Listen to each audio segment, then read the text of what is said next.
This is an update on the live stream I did earlier today, where I attempted to reflow a retimer on the Xbox One X. The live stream failed, but I did go back off camera and reflow it again, and as you can see I've had some success. I'm running this through a capture card and I have a 4K resolution.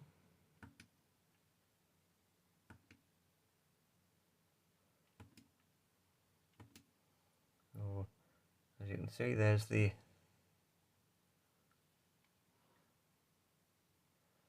results. So it was whatever. So the original fault must have been the retimer, but the shop managed to mess up their attempt to fit a new retimer, and I was able to fix it.